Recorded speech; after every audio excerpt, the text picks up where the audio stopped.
I would love to give you the floor and ask you how you came about making this film and what the creative process was, because it's not you went with a phone and shot some images. There was some creative process that we would invite you to speak about a bit.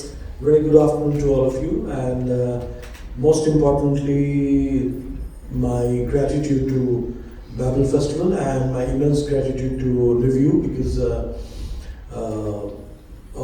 because of Review and we have been in touch, and then he asked me for my movie, and I'm so grateful to be here sitting in Romania talking about my movie.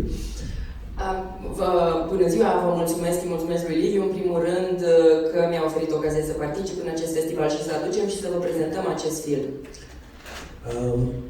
To begin with, why I did this movie is, I need to tell you this, why I did this movie. Să vă spun de ce am făcut acest film. Even though I am an Indian and I have been born and brought up in the mythology of India, deși sunt cetățean indian și am crescut în mitologia indiană, the starkness of European film directors, for example, Andrei Tarkovsky, Louis Buñuel, Aki Kaurismäki, Bela and Theodoros Angelopoulos, they have attracted me right from my childhood because I grew up in a very small mining town. Deși sunt cetățean indian, estetica filmelor de artă europene, de la Tarkovsky, la Buñuel, la Kaurismäki, yes. M-a impresionat încă de mic copil. Eu vin dintr-un mic oraș minier din India. And like Liviu very aptly pointed out, because India is known for Bollywood, the flashy, the musical and everything, but this story could not have been anything but other than being stark. Așa cum a menționat și Liviu, într-adevăr estetica cinematografului indian este cea bollywoodiană, flamboiantă, colorată, gălăgioasă, dar estetica acestui film pe care noi vi l-am prezentat în Târgoviște nu putea fi alta decât una în alb-negru și în filmut. The origin of this film is three places: the Turin's horse of Bela and Andrei Lubelov of Andrei Tarkovsky, and my own mythology of Ramayana. Let me explain that.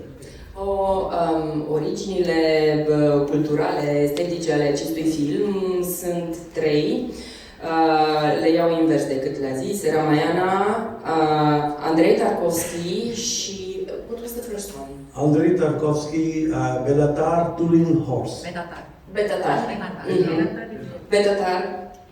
The Hungarian author, Bela Turin horse. So, three things I would want to point out to the people who have watched this movie, and like Madame sitting on my right, and she pointed out, and Liviu pointed out. I want to point out this originated from a concept in my mythology. In Ramayana, there is a monster known as blood monster, and the name of the monster is Raktabija, which means the one who rises from a single drop of blood. Originea acestui film, fiind în mitologia indiană, în Ramayana, face referire la un monstru din Ramayana, un monstru care se naște dintr-o singură picătură de sânge. It is impossible to kill this blood monster because everywhere one drop of blood forms, if you kill the monster, the blood gives rise to 1,000 more monsters. E imposibil de ucis sau de distrus acest monstru, pentru că oriunde cade o picătură de sânge, alt monstru se naște. Now, when I read this and when I saw the movies of these European masters, I realized there is no blood monster outside, there is a blood monster in each of us, inside us. Când am citit blood. Deci negru, nu sânge. Sânge. Blood monster. So a drop of blood forms and... Yeah. Deci când am citit pentru prima dată această istorie din Ramayana și văzând în paralel filmele marilor artiști, marilor creatori de cinematograf europeni, m-am gândit că acest monstru nu e un monstru în afară, e un monstru în interiorul fiecăruia dintre noi. This film has two layers. On the superficial layer is the story of a witch who kills her own daughter and assumes the body and the face of the daughter and is immortal and eats the further family members. So generation after generation, they kill the daughter and they assume the shape of the original ancestor. This is the top layer of the story. Sunt două niveluri, două straturi ale acestui film. Unul este cel narrativ, e povestea unei vrăjitoare care își ucide fiica și o întrupează. După ucidere îi întrupează tinerețea într-un fel. Acest lucru se întâmplă multigenerațional până la prima vrăjitoare. But I realized generation after generation, society after society, whether it is India, whether it is America, whether it is Europe, it is always we try and impose our philosophy on our next generation, and what we say this is right, it has to either follow, or if they do not follow it, then we discard them. Like Voltaire said, I might disagree with what you say, but I will defend your right to the last, your opinion on that. Și mutând în planul 2, dincolo de povestea cu vrăjitoarea, ce am constatat e că e aceeași dinamică, același mecanism în societăți. Generație după generație încearcă să-și impună ideile, opiniile, felul de a gândi asupra celeilalte generații, dar ce am vrut noi să spunem este că e important să luptăm pentru dreptul celorlalți de a avea libertatea de a spune ceea ce gândesc. The story of this movie, Notes to a Lover from Jenny Adam and her beautiful family. Please understand the name, Notes to a Lover from Jenny Adam. So we are talking of love and then we are talking of killing. Face referire la un film intitulat Bilete de amor. Filmul este intitulat Bilețele de amor către Jenny. And in the similar way, few old men in this world are sending young families, young children, and children with hopes and men with hopes to war to get them killed, based on certain philosophies for which the world does not may agree to. The same way, this witch imposes her philosophy on the generation that comes. We in this world, if we see, the few old men decide for the rest of the world. Așa cum vedeți în film această vrăjitoare bătrână care încearcă să-și impună stilul de gândire asupra fetei sale cu generația mai tânără, în același fel vedem în societate cum acești bărbați bătrâni cu putere încearcă să-și impună ideile despre o lume veche, îmbătrânită, asupra unei generații tinere pe care poate o trimite chiar la război. Well, this movie is a social horror, and I have, like Livu pointed out in the beginning, I have shot this movie mostly in open spaces, because when you talk of open spaces, you think you are free, but I have used reversely. I have used open spaces as a means of suffocation, as a means of fear. Tot din punct de vedere estetic, acest film este un horror social.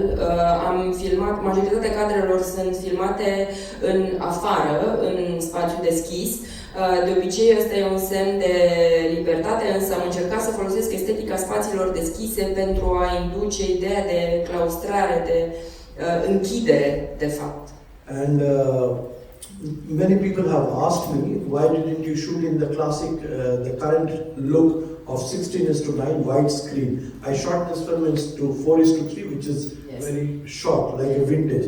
So they think I wanted to create a vintage look. No, I shot it in 4:3 aspect ratio to give a sense of suffocation. I'm sitting so close to you, or I'm sitting close to her, and I'm suffocating you with my thoughts. I was wondering about that myself. So, așadar, Foarte multă lume mă întreabă de ce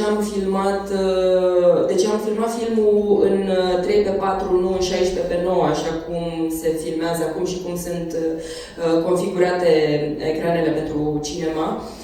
Și mi s-a zis, ai vrut să redai acea estetică vintage, acea estetică veche de 3x4. Însă nu. Motivul pentru care am folosit dimensiunea 3x4 e ca să induc tocmai acea stare de claustrare pe care filmul își propune să o arate. And I shot this film with iPhone because I personally believe in the philosophy of cinema verite and Sigma 95, where you use what is available with you and you follow the philosophy of mise-en-scène. So since I have been a personal believer in Dogma 95 and Cinema Verite, where this is minimalistic cinema, so I moved away from typical Bollywood and used minimal resources without any external light to shoot this film with just an iPhone. Sunt un adept al minimalismului, de aceea filmul este filmat cu iPhone, pentru că sunt un adept al Cinema Verite și Sigma 95. Dogma 95. Acesta este contextul. And my last word on this, which is I used black and white because I wanted to show the inner world, the inner dark world. And like I think she told me yesterday that this film is perverse. So yes, I made this film a very perverse film. And she said about Louis Buñuel. And Louis Buñuel was a hypnotist. And like people have asked me, why is this film slow? I wanted to hypnotize you with the frames because you are used to like fast food, fast life, Hollywood, so jump cuts, immediate cuts. I wanted to make you slow down, hypnotize you, so that either you snore in the theater, or you do not understand, or you are simply inside the horror. The reason the film is so slow, it has very slow pace, is because I wanted to hypnotize the public. It's a film shot in black and white because it's about the inner darkness that I wanted to speak about. It's hypnotic in the sense that it's not like contemporary films, contemporary cinema, where you have a lot of explosions and a lot of flamboyant kind of things. It's like that. It's slow and it's about inner darkness. And so the purpose is to provoke you, either you watch it or you snore in the stall.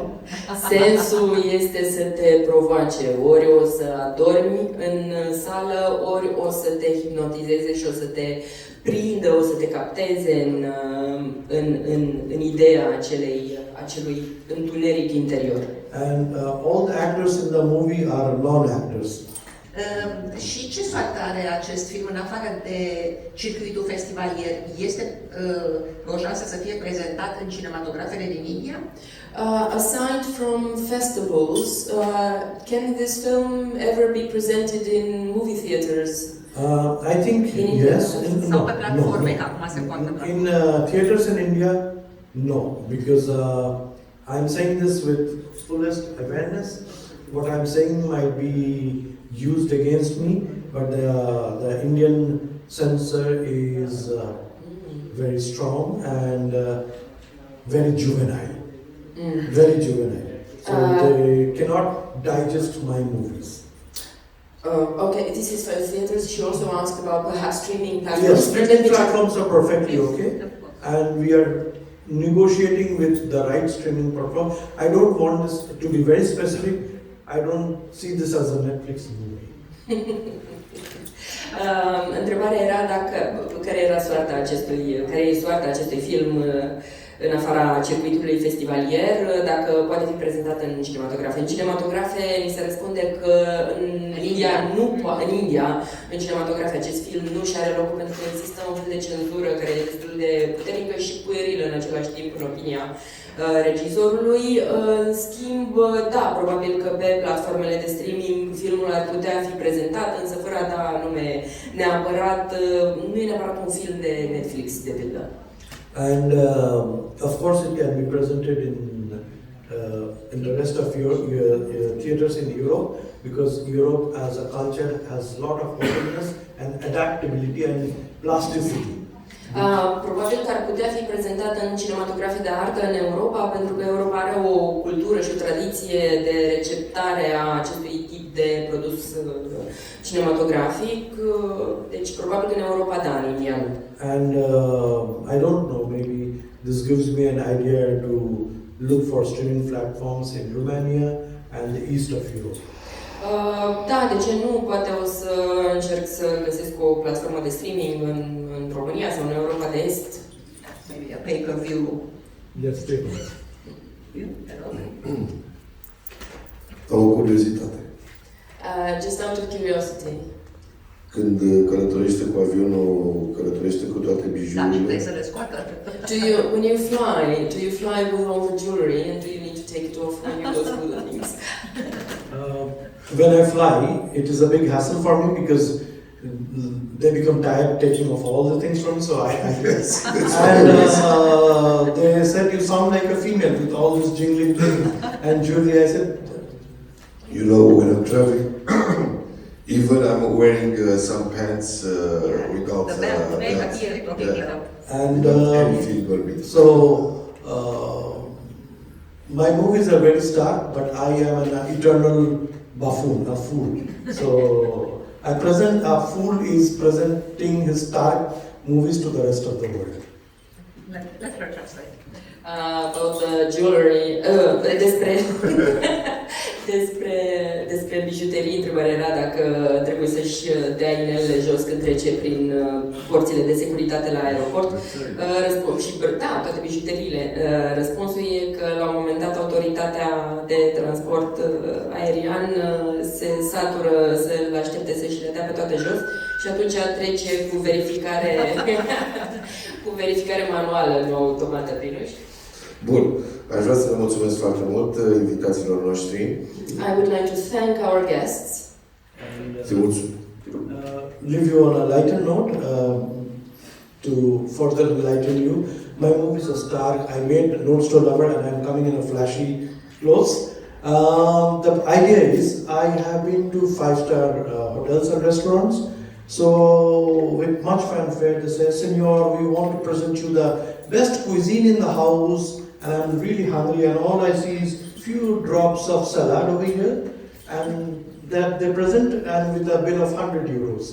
So I realized the world requires lots of pomp and show and so I'm the pomp and show and my cinema is the message.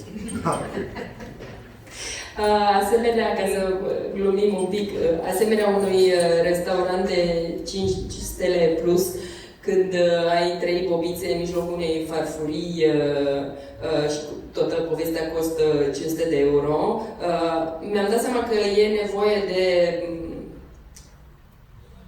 să fii, ca să poți să ceri atât, înseamnă, trebuie să fii flamboyant cumva. Și eu sunt cel flamboyant, eu ca personaj, iar filmul meu este reprezintă minimalismul. Respectiv. Bun, Leo. Good. Aș vrea să mulțumesc invitațiilor noștri. I would like to thank our guests. Frank va pleca astăzi. Frank will be leaving today. Sudeep și Rita o să mai stea, deci vă mai puteți întâlni cu ei dacă aveți curiozități. Sudeep and Rita will still be here with us, so you can approach them if you want. De asemenea, pe doamna Sanda Visan o veți găsi în fiecare dimineață la ora 11 și prezentă la toate producțiile din festival.